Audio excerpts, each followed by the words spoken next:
ici, j'ai découvert un truc quand même assez fun sur le terrain, là où on est. Aiguepierre, c'est un village qui est bâti sur des galeries souterraines. Aiguepierre et ses galeries souterraines. Alors, c'est un petit peu ma nouvelle occupation, mon petit loisir à côté du chantier en ce moment, d'essayer de trouver un petit peu l'origine et l'utilisation de ces galeries souterraines du village. Comme plusieurs villages dans la région, il y a des nappes phréatiques et des courants d'eau souterrains qui passent dans le sol, et pas mal de villages se positionnent à des endroits qui paraissent un petit peu fous vu de l'extérieur, comme le village de Bi, qui est situé un petit peu à tout vent, dans un endroit où il y a ni flotte ni rien en apparence, mais en fait il s'avère que le village se situe sur une rivière souterraine, et que les villageois, pratiquement toutes les maisons anciennes du village, ont un puits à l'intérieur de leur baraque, et sont des puits d'ailleurs qui sont communicants, qui ont été faits par la main de l'homme de façon à être communicants, en plus de se retrouver potentiellement, alors pas forcément tous, quoi, mais quelques-uns se trouvent sur le chemin de ce courant souterrain, qui permet d'avoir de l'eau tout le temps, toute l'année, au village. À Ivray également, il s'avère qu'en creusant, on se retrouve assez rapidement également dans la possibilité de trouver de la flotte, parce que encore une fois, on est sur des terres qui sont des terres sédimentaires où l'eau trouve plus facilement son chemin entre les plaques de sédiments plutôt qu'en allant s'enfouir très profond. Donc elle reste raisonnablement à la surface, ce qui fait que on peut aller, si on est au bon endroit, on peut aller puiser cette eau-là, aller rencontrer cette eau-là. Le village d'Aiguepierre, j'ai l'impression que c'est un petit peu le summum de ce que j'ai pu voir dans le coin, parce qu'en apparence il y a zéro courant d'eau ici, il y a zéro flotte, et pourtant ce village a été mis là. Donc c'est assez étonnant de le voir comme ça, loin d'un peu tous les trucs qui normalement amènent l'homme à se poser. C'est pas une zone thermale, on n'est pas à flanc de montagne pour des raisons de, par exemple, de travail de la forêt, on n'est pas vraiment super bien placé au niveau des champs pour un travail agricole. Il n'y a pas de rivière adjacente au village, on n'est pas dans l'obligation d'être ici parce qu'il y a de la place des deux côtés du village pour que le village il aurait pu naître un peu plus par-ci ou un peu plus par-là, mais non, ils ont décidé de le mettre ici, à cet endroit précis.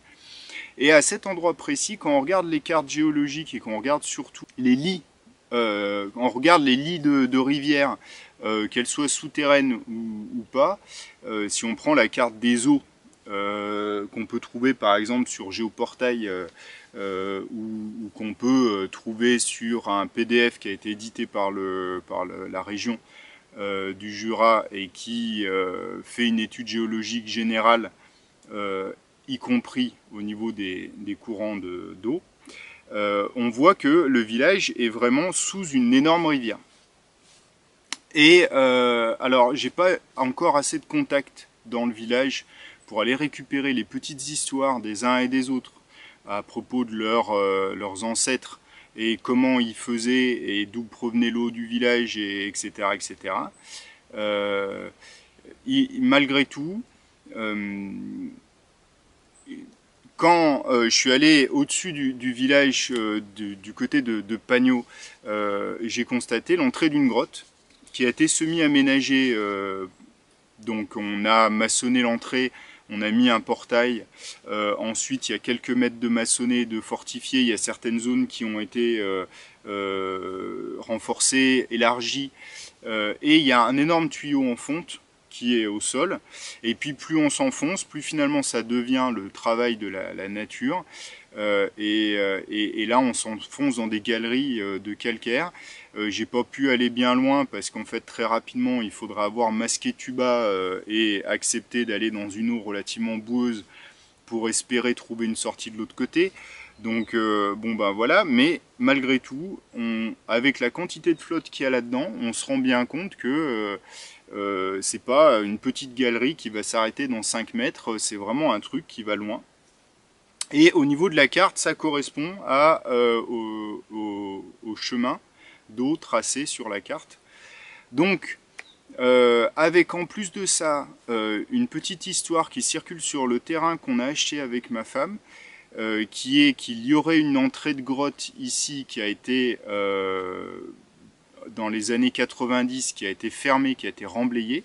Mais avant les années 90, les gamins du village venaient jouer sur ce terrain-là, qui était une petite forêt, et venaient s'amuser au niveau de la grotte. Résultat, je me suis mis à regarder mon terrain un peu autrement en essayant de me demander où est-ce qu'elle pourrait se trouver.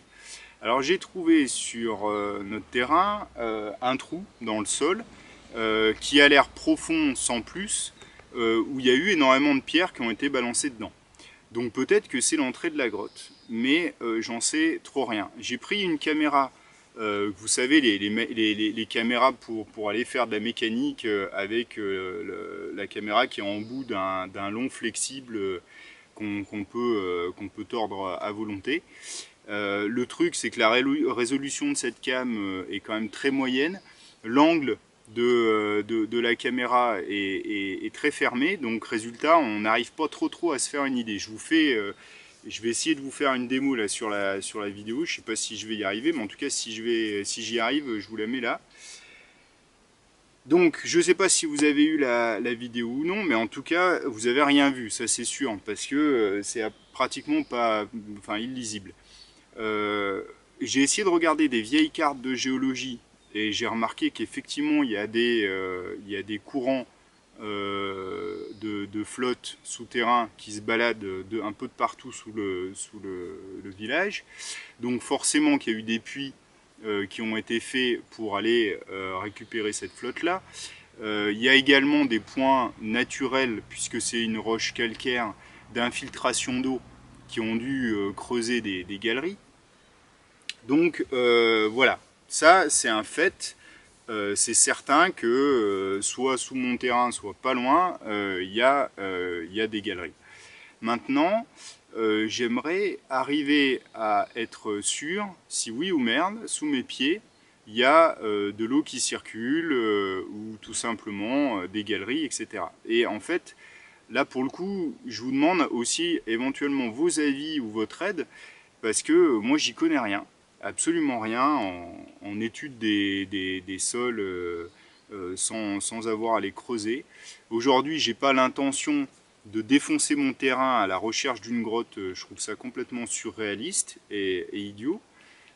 Par contre, s'il existe un sonar ou un équipement quelconque ou juste une technicité que j'ai pas, et qui permettent d'accéder à la connaissance ou pas d'un souterrain, ce serait absolument génial si dans les commentaires vous pouvez m'en faire part. Cette part d'inconnu de notre terrain me questionne beaucoup et puis ma curiosité presque enfantine me pousse à aller chercher un petit peu où pourrait se trouver cette putain de grotte, quoi. Voilà, donc je sais pas comment procéder, je vous le demande, à vous les internautes qui me regardent, et si vous avez des idées aussi fantasques qu'elles puissent être, n'hésitez absolument pas à me mettre 1,5 tonne de commentaires en dessous, je ferai le tri, en plus ça nous fera bien tous marrer.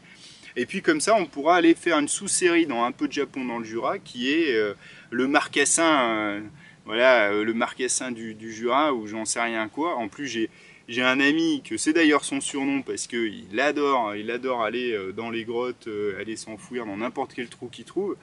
Et bon, bah voilà, lui, il connaît pas grand-chose en repérage de sol, mais ça peut être super sympa de faire une petite série à propos des grottes de la région qu'il y a autour du terrain et dans quel état elles sont et qu'est-ce que les gens y font, à quoi elles servent, etc. Il y a d'ailleurs beaucoup de choses à dire dessus. vous en croirez pas vos oreilles et vos mirettes, quoi.